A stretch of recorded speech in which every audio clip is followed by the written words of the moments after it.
You may know that the beautiful University of Delaware campus is close to great cities and great beaches. But what you might not know is that every summer, about 40 miles south of campus, is one of the largest music festivals in the world, the Firefly Music Festival.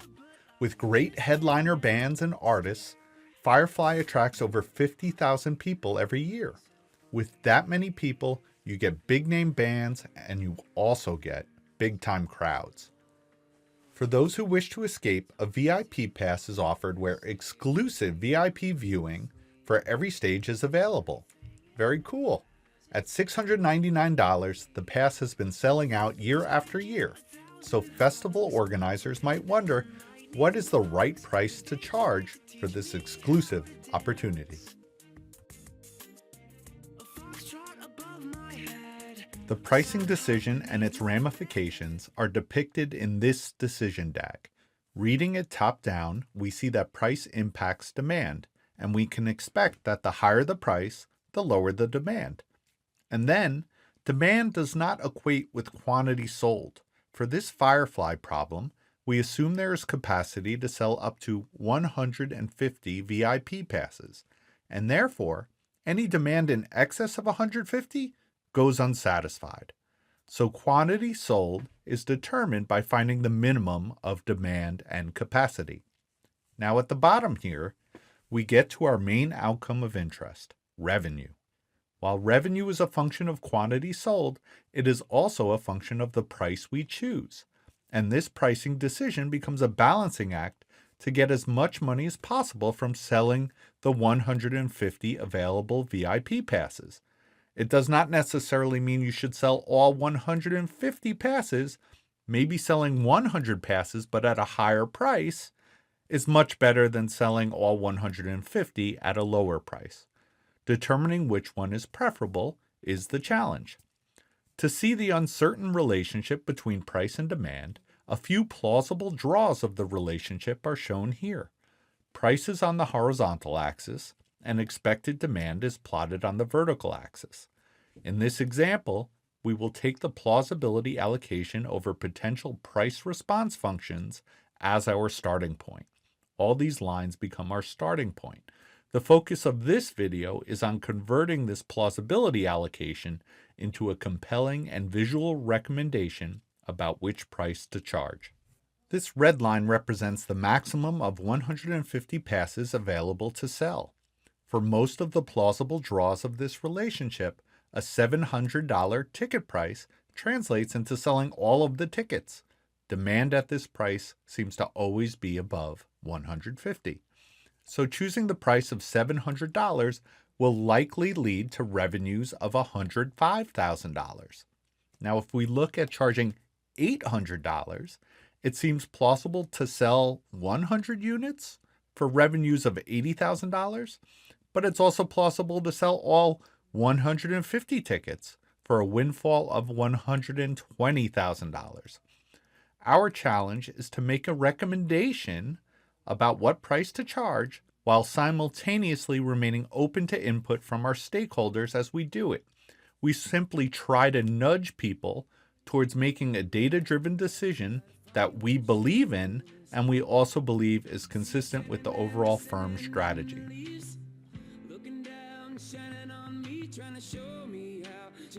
The plausible lines depicted on this plot were generated using this formula, where expected demand mu is a function of price governed by a random slope term, which is denoted by the letter A. A is the slope. Putting this into the context of a larger generative decision DAG, this random slope term is shown here as a parent node of expected demand.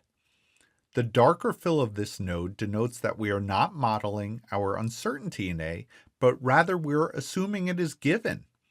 However, please note that it is not given to us as observed data. It is not observed data. In this case, we are going to assume it is the output of a Bayesian data analysis that has given us 4,000 draws of A as a representative sample. The focus of this video is how to convert this type of posterior output into a decision.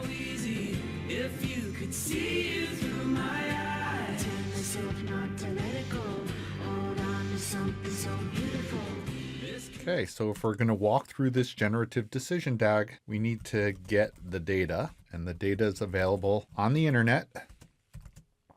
If we look inside the data frame, we can see it's 4,000 rows, and it's our posterior representative sample of A. So we're starting with this A as given. We're given 4,000 draws of A, and we're just going to go through this workflow and compute what that impact is on revenue for different price decisions.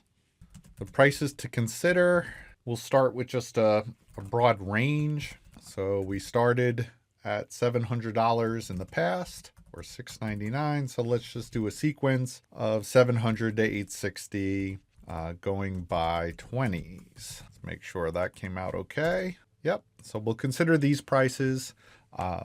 Go broad, think what's possible, but don't do too many either. You'll get overwhelmed. We can always narrow this down and refine it as we go through.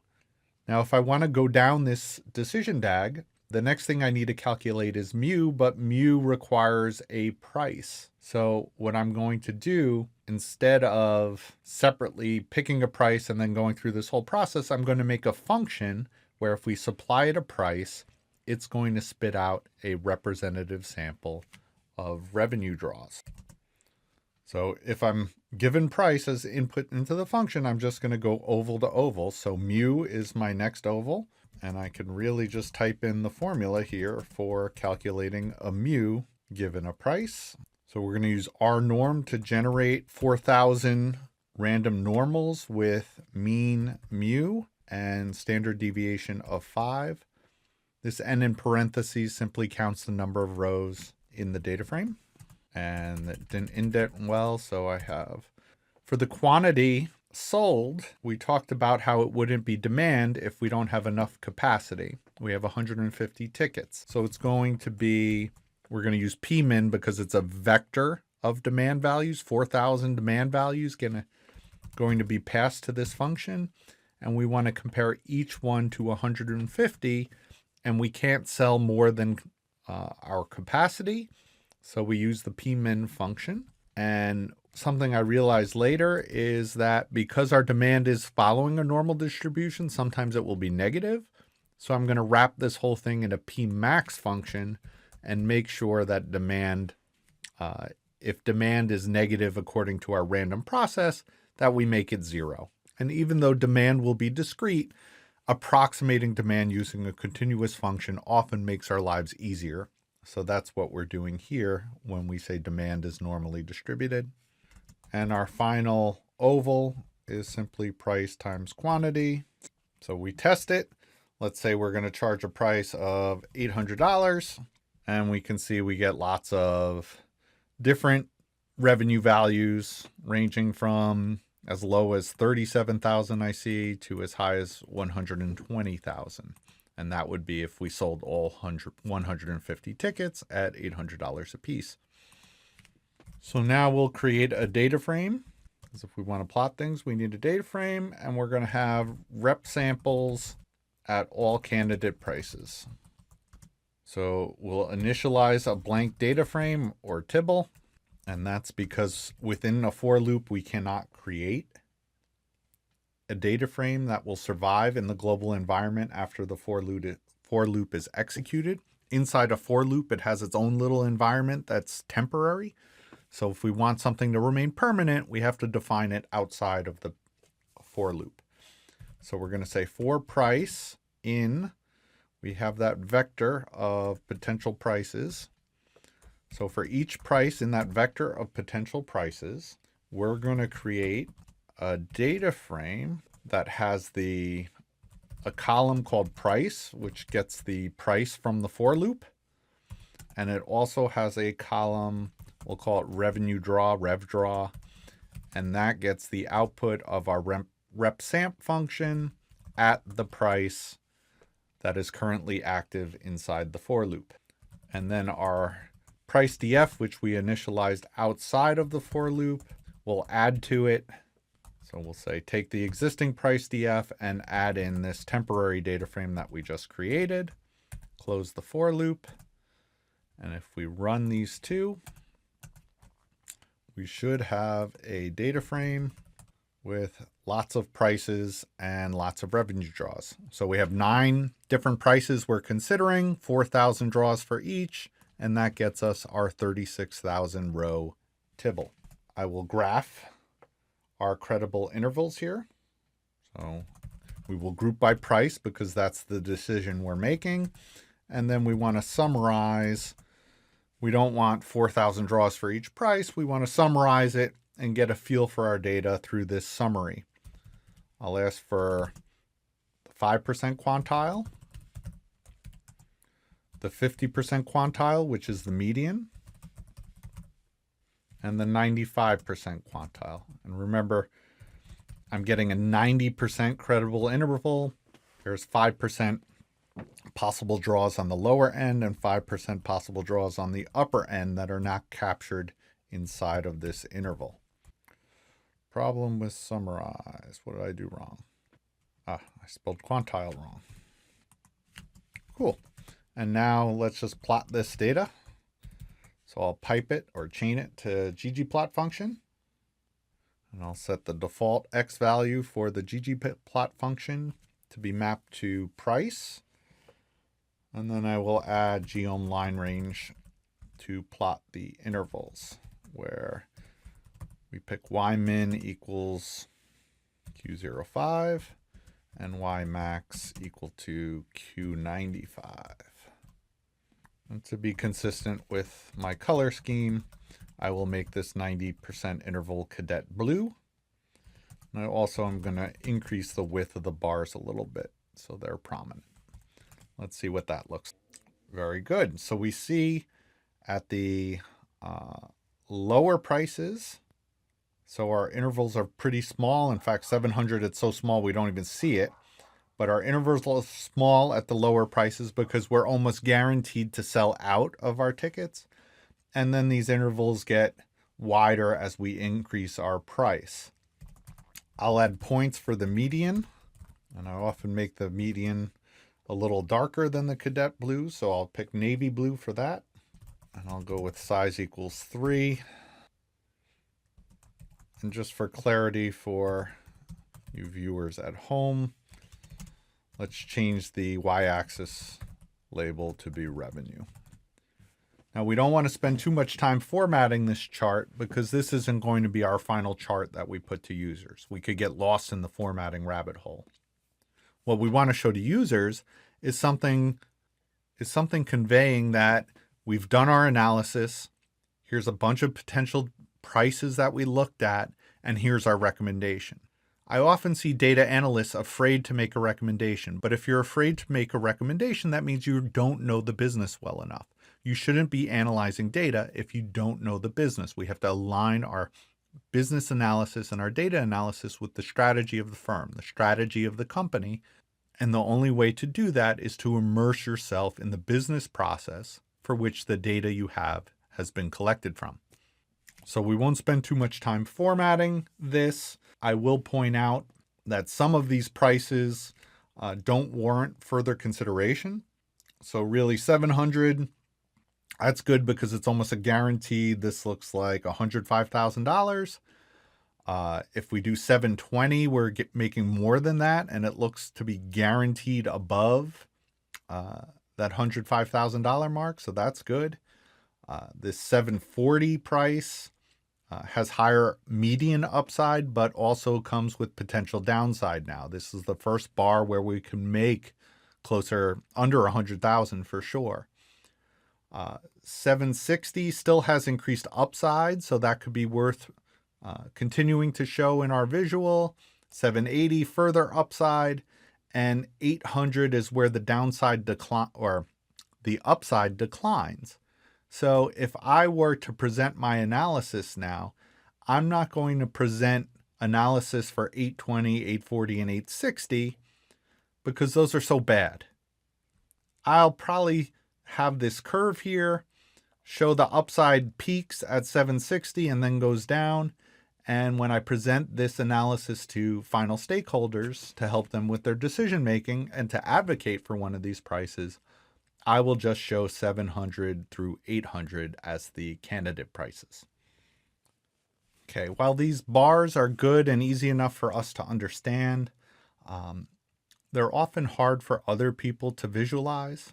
So one of the things I want you to know going forward is that often you want to make buckets, discretize your continuous variable, in this case revenue, and put the revenue outcomes into 5 to 7 buckets, 5 to 10 buckets, something like that, where we can associate a probability of being in each of these buckets with a certain decision.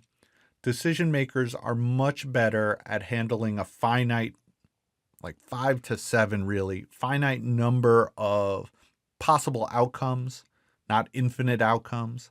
So we'll put the potential outcomes for the decisions into buckets, and this will help us make a more compelling recommendation to our end users who might have trouble digesting a continuous density function. Even for ourselves, we should do this because we might have trouble digesting a continuous density function. So I'm going to bin or discretize different revenue outcomes, and I'm interested in the top left of this chart here. So revenue outcomes from say 60 to 120,000 I want to know about, and we'll go in $10,000 increments. And I'll also get rid of all of this data for prices greater than 800 because those are just really bad. We don't want to clutter up our visual that we're presenting to stakeholders with decisions we know are horrible and will just waste their time. There's a workflow shown in the book to make these buckets or bins of revenue ranges. So I'm going to start. The first range will go from negative infinity to $60,000. And then the next range will be from 60,000 to 70,000. And the last range will range from 120,000 all the way to positive infinity. This capital I, lowercase nf means infinity in R, and it will do intelligent things if you put that. Okay, so that's my breaks. And then I want to give intelligent labels or human interpretable labels to all these buckets. So the first bucket goes from negative infinity to 60,000. Let's just call that less than 60K. If I had more than this many labels, I would probably create the labels programmatically.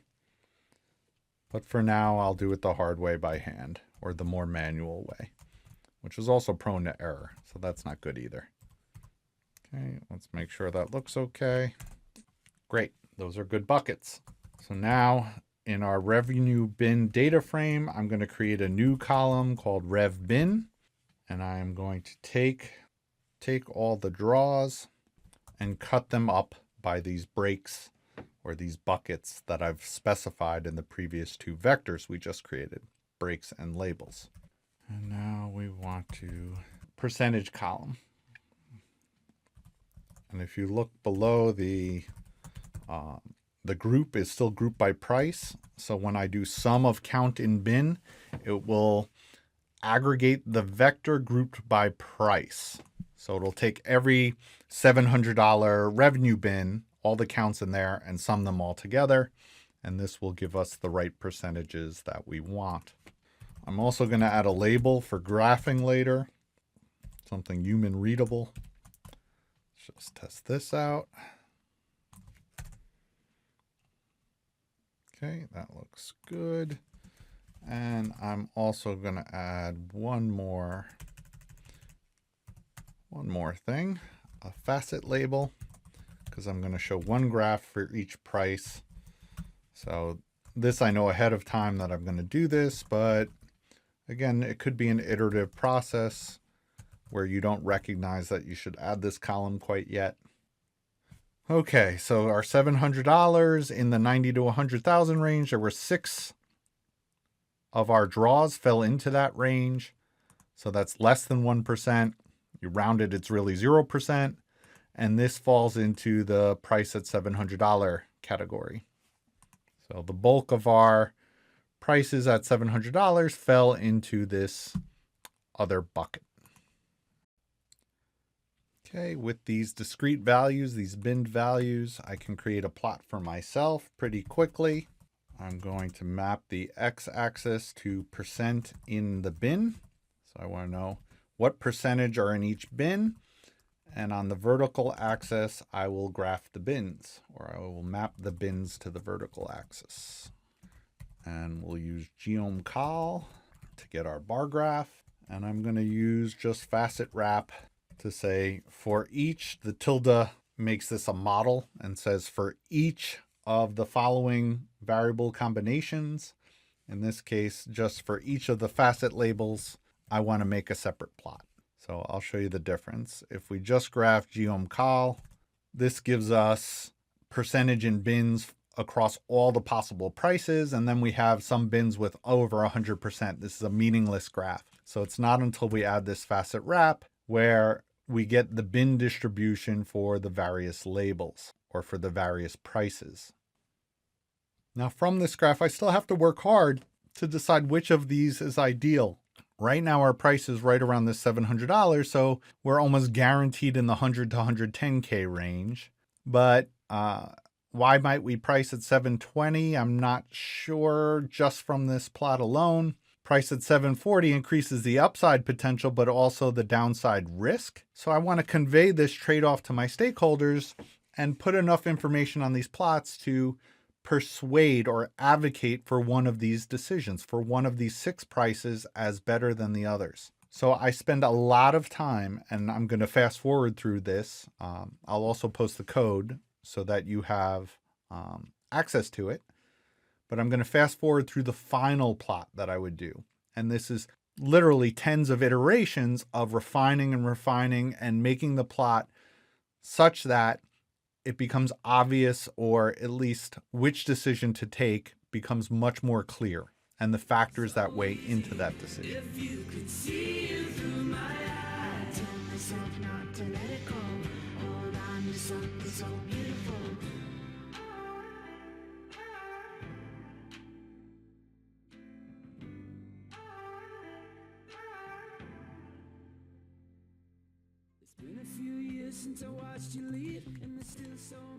This last column here ensures that I put the median revenue that I just calculated onto the right facet. So $105,000 will go on the price at $700 facet. $108,000 the price at $720 facet, and so on.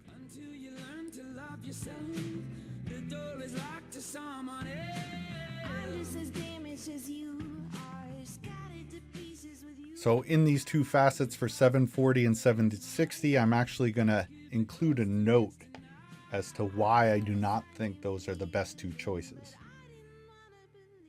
It's not clear now that this note should be applied, but after seeing the final plot, you'll see why I'm including this note, and I need to create the data to include the note prior to actually plotting the graph. Not to let it go. Hold on to something so beautiful. Someplace to listen. You should take it. Some way to replace the time that we have wasted. You should take it. So these 2 labels are just little notes that for the 740 and 760 level will appear on the chart. And when you see the final chart, those notes will become obvious.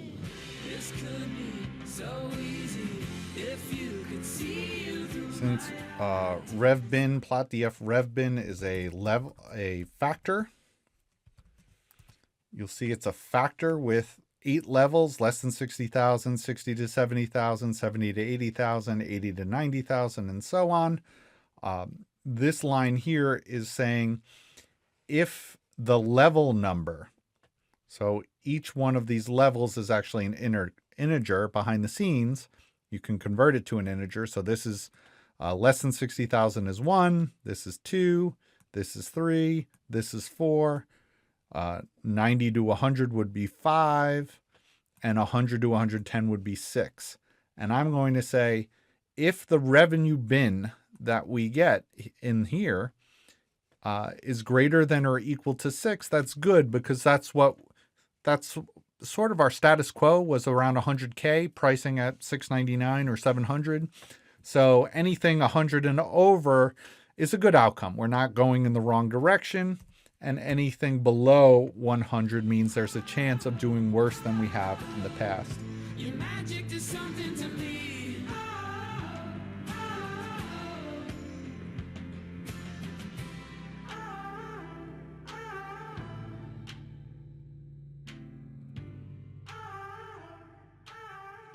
We'll add some text that indicates how the probability associated with each column or each bar here.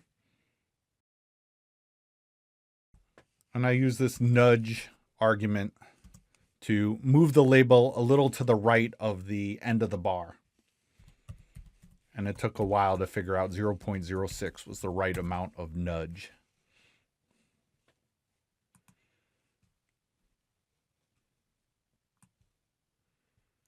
So it's basically saying, take the end of the bar and center this now percentage label text 6% or 0.06 to the right of the column. And that's how we got these text labels positioned.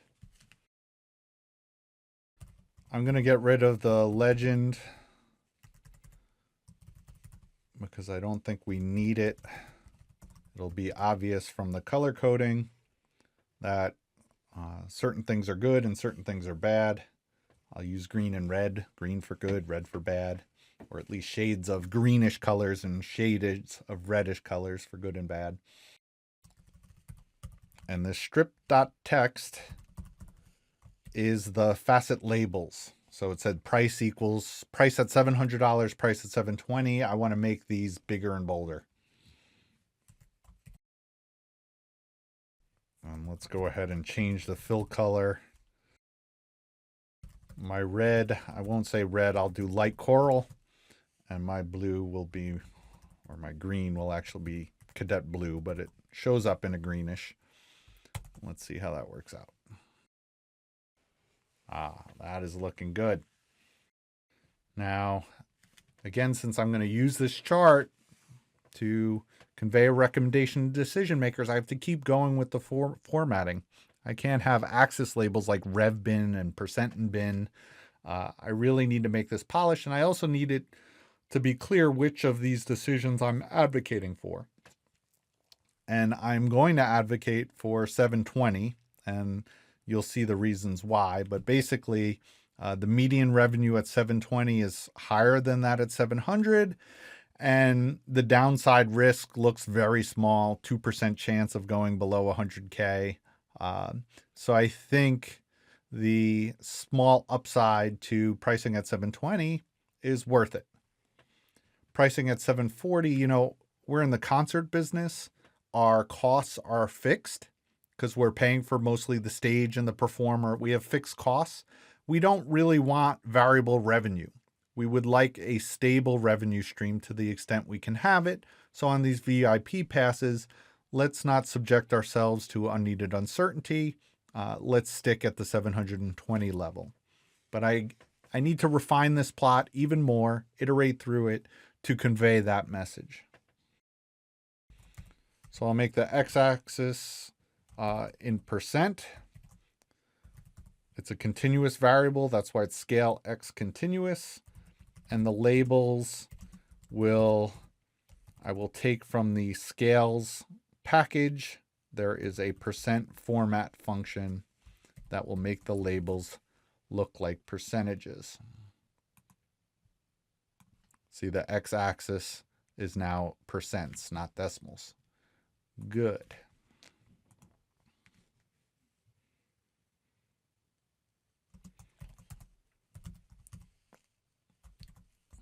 Let's change our labels. So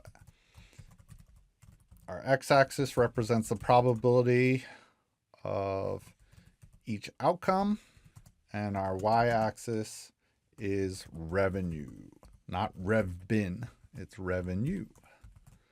So let's take a look at that.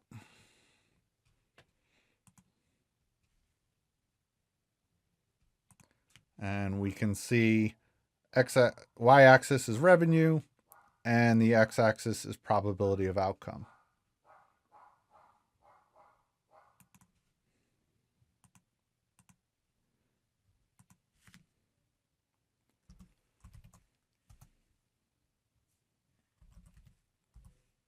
Now I'll add that text annotation that I created the data frame for up above. And the data is not coming from our plot DF. I'm sending in this median data frame.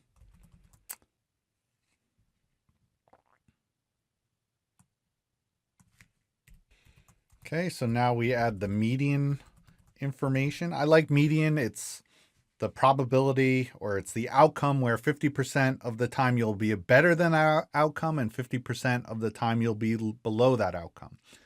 So it's better than expected outcomes, especially because expected outcome or mean outcome is subject to outliers.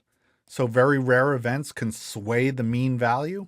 Median is like what's typical. And when we talk to our stakeholders, most of the time we're going to say we want to convey a typical value to expect. And median specifically is 50% of the time we're going to do better and 50% of the time we're going to do worse than this particular outcome. So I will add in a geom text with the data coming from median DF.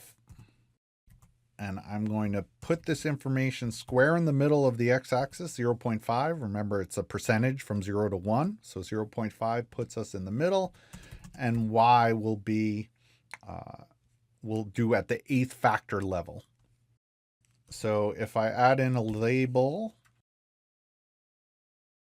so the label or the text that we will add to these charts, I'll put median rev, colon, and then we'll get in the median rev value from median DF. So if I double click median DF, here it is, and we're going to bring in this median revenue value for each of the prices. And I don't like how it's formatted, so I'm actually going to surround this median rev in a scales function to get me to percent format. Or not percent, it's actually we want scales dollar. We want that function.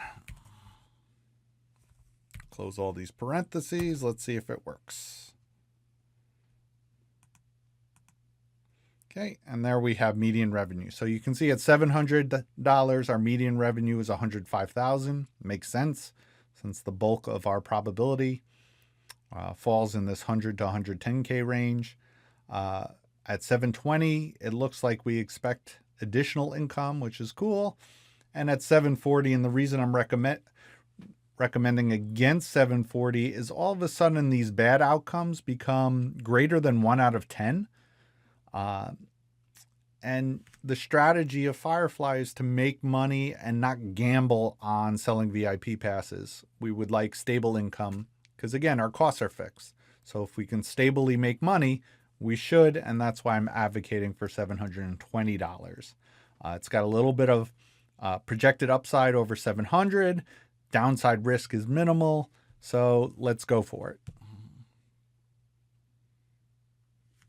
But as I present this, I'm presenting this as my recommendation with the reasons behind my recommendation, and I'm presenting all the data for the other prices so stakeholders can say, hey, wait a minute, Adam, I'd like to consider something else. We really want a shot at making above 110K with our VIP passes, and the risk doesn't bother us. So that could be a consideration.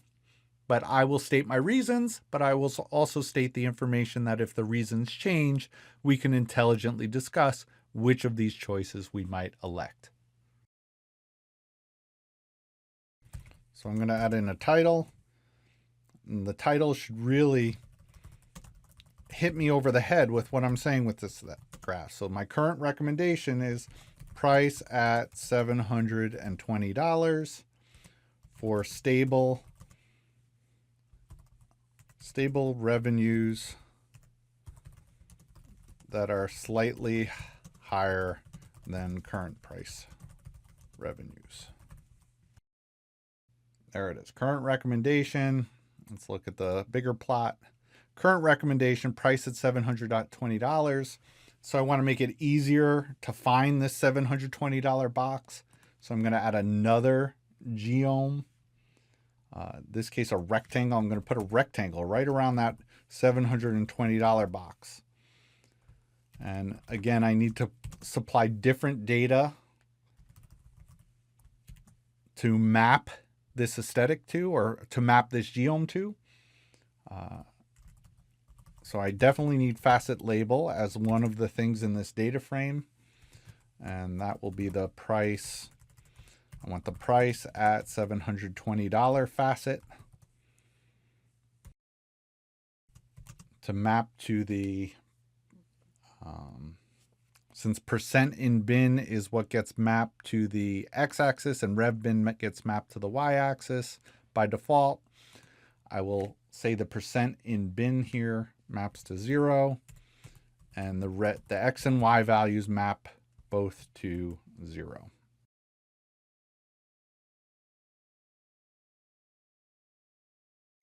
And I'll make it slightly thick. I do not want to fill it. I want to use a nice shade of orange that I picked out using my Hex Color website that you've seen in a previous video.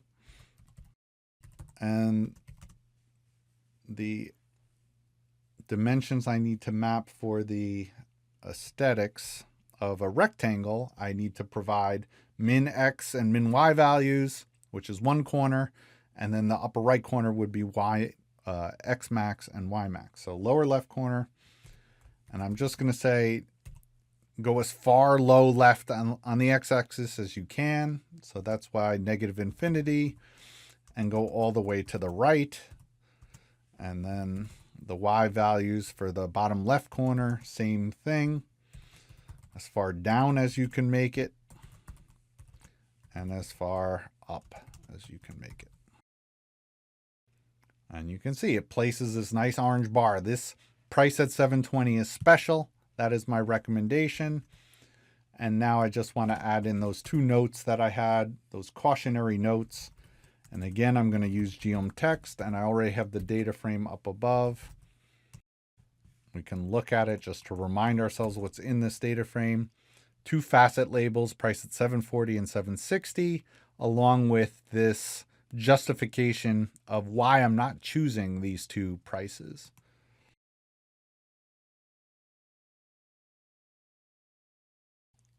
Okay, we see our two notes. Price at $740, I'm saying the increase in median revenue, so it went from 108 to 111, is not worth the increased probability of going below 100K in revenue.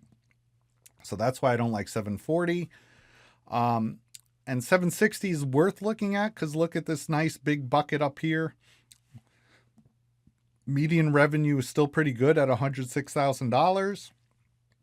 And we've got bigger upside, but I'm saying the decrease in median revenue is not justified unless we really want a chance at these bigger numbers. If we want to play risky, then maybe 760 is worth considering. Now 780 I'm just dismissing because look at the change in median revenue. You price it that high and most of the times we're somewhere around 91,000, and that's just significantly worse, and I know we don't want to do significantly worse. So I exclude it from consideration, but I include it in this chart to show how as we continue to increase price, there's increased upside, but also increased downside to the outcomes. Your magic is something to me.